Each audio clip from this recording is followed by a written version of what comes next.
Welcome to Fortnite Chapter 7. That's right, the battle bus is no more. You officially surf onto the island, and if you're wondering what that means for the bus driver, well, instead of thanking him, now you pay your respects, so rest in peace, Mr. Driver. Jokes aside, you're now looking at the official Chapter 7 map. This is Pacific Break, and let's start off by showing you one of the coolest POIs, Sandy Strip. Fortnite created their own version of Las Vegas, and immediately you'll notice the giant sprite staring at you from the distance. This is a parody of the infamous sphere from real life, and it'll react to everything around it. As you probably expect from a place like this, there's of course a casino, and Fortnite didn't shy away. There's literally slot machines with Big Bill's face on it, so I guess he left crypto and went for real gambling instead. You can also find tons of arcade games and cool decorations in here like marble fountains similar to actual Las Vegas. And just like the real place, you'll instantly notice the Tilted Towers clock is standing tall here. This is also a nod to Vegas, where they have their own versions of landmarks like the Eiffel Tower or the Statue of Liberty, and I guess Fortnite went with Tilted.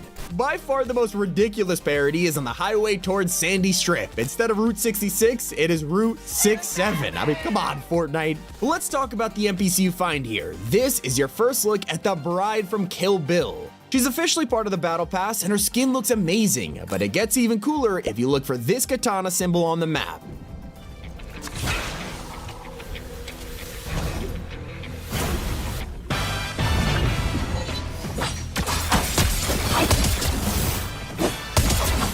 You just got the Forsaken Vow Blade, and yes, that was Go-Go and her sister Yuki. You basically get to wipe them out the second you get your hands on this, and as you can see, it works just like the Void Blade, especially with the 3 dash charges. For a while now, we talked about the Play as a Villain leak feature, and it turns out this was actually for the brand new item. After you take out a boss, for example Human Bill, he'll drop a transformation item that has the words undroppable in all red. So what happens when you pick it up?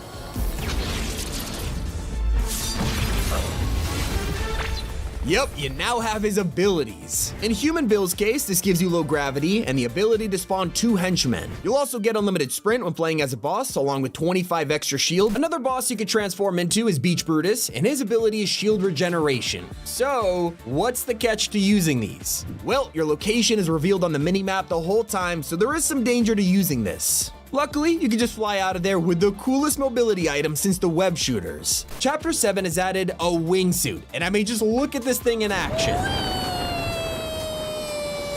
This is easily going to be the most popular item of the season, but if you can't find one, there are other ways to get around. You probably noticed them by now, but these huge hot air balloons aren't just for decoration. You are looking at the official replacement for trains. These are called Air Ventures and work just like the trains used to. There are stations around the map with countdowns to the next balloon and everything. Once you hop on, you can casually ride them from one station to the next, and honestly, it's way better than a train because it means you actually have a vantage point over the map. There's even loot on the side of these things, but it's nothing special. That's unlike my favorite POI in the whole season. Welcome to Wonky Land. It's an entire theme park with roller coaster grind rails, a Ferris wheel, and a huge musical stage with fireworks when you go near it. There's also a giant lazy river that goes around the whole POI, and it's called Jungle Jam. When you enter the line, you could actually find the classic "must be this tall to ride" signs, and it's perfectly placed so the average Fortnite skin is just tall enough. I love it. There's even small cannons scattered around this place, letting you light the fuse and fire loot out of it. It's basically a chest hidden in plain sight. Chapter 7 is changing everything you know about Fortnite, and that includes reboot vans. Ever since these were added, you just can't move them, but that's not the case anymore. This season, reboot vans are officially drivable. Now look out, because some of them actually can't be driven, but you'll notice that every single one has a brand new design, and they're more like a reboot monster truck at this point. They even got seats in the back, which doubles as an automatic revive.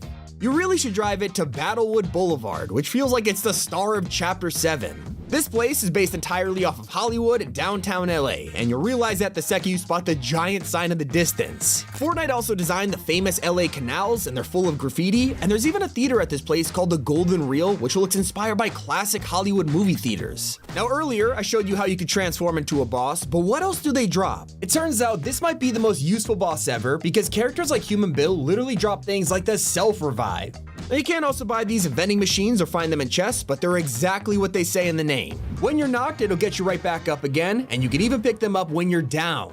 Human Bill also drops something that is 10 times more powerful, and that's a weapon named the Arc Lightning Gun. I mean, just look at this thing in action.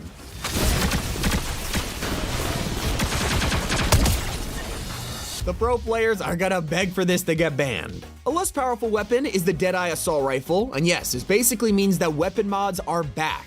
Now sadly I didn't see any workbenches, but you can find modded versions of your favorite guns around the map, and the Deadeye adds a red dot scope on the top of the classic AR. Maybe you prefer a spin on the hammer shotgun, so how about 2 of them? That's right, you can straight up dual wield these now with the twin hammers. And that's not the only twin item. Chapter 7 also gives us the dual micro SMGs. If you prefer a more powerful shotty, this is the Iron Pump shotgun, and it's got a much slower fire rate, but just from how loud it is, you can tell it hits hard. Let's take another look around the map and move over to what's behind the Battlewood sign. Up in the mountains, you can explore Humble Hills, and from the name, you could already guess this is basically Fortnite's version of Hollywood Hills. There are mansions up here as you'd expect, and one of them is owned by Cat Holloway. You can find her NPC just straight up dancing, and if you're wondering who this is, she's a part of the Battle Pass. Her character is meant to be a famous movie actress, which would explain why she got her own pad in the hills. Now I gotta talk about how Chapter 7 took reality augments and Rift events and merged them together. There's a new feature called Rift Anomalies. They're small in-game events, and they'll give you special abilities out of nowhere. For example, you might be given the hide and seek event where standing still or crouching will turn you invisible. Now it would be easy to fight invisible enemies if you got the right weapon though, and the new Hollow Rush SMG may look small, but man, this thing shoots fast. So, most of the POIs in Chapter 7 are inspired by various cities. So when you look at InnoLoop Labs, you might be taken back by just how much it stands out. This is some kind of futuristic tech lab, but it's also the center of the new transport system on the map. You think hot air balloons and wingsuits were the only way to get around? Nope, there is one hidden underground, and it's a parody of Elon Musk's Hyperloop leading to various POIs around the map. Still not as interesting as this huge movie studio on the island. And yes, you're reading that right. They're called Sus Studios. Don't let the ridiculous name fool you. It's actually a super cool POI. It's based on a Hollywood backlot, and you'll find all kinds of movie sets in here, like this car driving off a canyon, Thelma and Louise style, or this banana in a lab. The warehouses even have huge hangar blast doors that slowly close, but I'm mostly interested in this set, which is taken straight from the official Chapter 7 key art. He has stood in this room. Clearly, Dark Voyager is important to the storyline this season, and he might have some kind of control over Sus Studios, as they're in the 0 Point biome right now filming a movie. They've even built a huge warehouse here, but I'll talk about him later in the video, because the real suspicious activity is happening at Classified Canyon.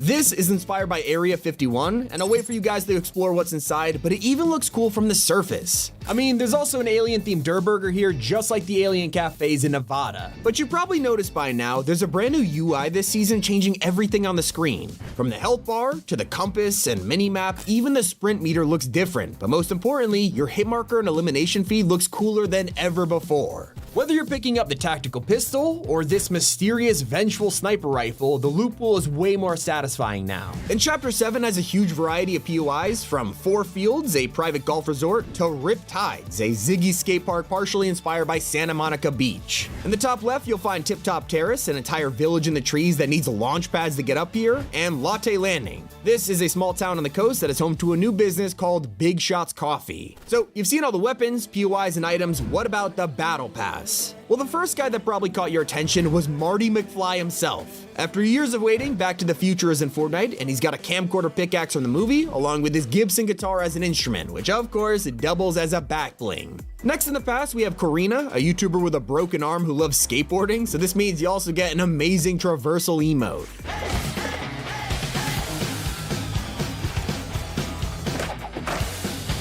Then we have Kingston, who is a lion, but also film director. If you couldn't tell from the way he dresses, this guy clearly loves the beach, judging from his emote, along with kicking back with a pineapple mocktail. Next up is Carter Wu, a movie star slash stuntman who does martial arts. And it seems like he's probably inspired a little bit by Bruce Lee and Jackie Chan, considering they were also martial arts stuntmen turned actors. He's followed by Miles Cross, an action movie star. And finally, the coolest skin in the whole pass are Tier 100 Dark Voyager. It seems like Eternal Voyager has now been transformed into the King of the Cubes, and maybe our new villain of the season. His reality is redacted, and his entire set is themed around the Golden Cube, from his pickaxe and back bling to his amazing emote.